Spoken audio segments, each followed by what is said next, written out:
Hi అండి. ఈ వీడియోలో మీరు చూసే మొక్క, ఈ మొక్క పెంచుకునే వాళ్ళకి తెలుస్తుంది, అయితే తెలియని వాళ్ళకి చెప్తున్నాను. ఈ మొక్క పేరు బిలింబి ఆమ్లా దొండ ఉసిరి లేదా కాశీ ఉసిరి.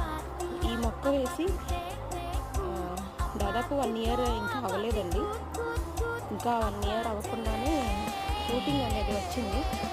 మీకు చూపిస్తాను. ఇదిగోండి, ఇది ఈ మొక్క ఫ్లవర్స్ చూసారా ఎంత క్యూట్గా ఉన్నాయో, ఎంత బాగున్నాయో చూసారా. ఇది బంచెస్ ఇలా వస్తాయండి, ఉసిరికాయల మాదిరిగానే ఇలా వస్తాయి. చూడండి ఎంత బాగున్నాయో, ఇలా వస్తాయండి. ఇవి చాలా పుల్లగా ఉంటాయి, పప్పులోకి, కూరకి, ఇన్స్టెంట్ పచ్చడికి చాలా బాగా యూజ్ అవుతూ ఉంటాయి. ఈ వీడియో నచ్చిందా? నచ్చితే లైక్ చేయండి.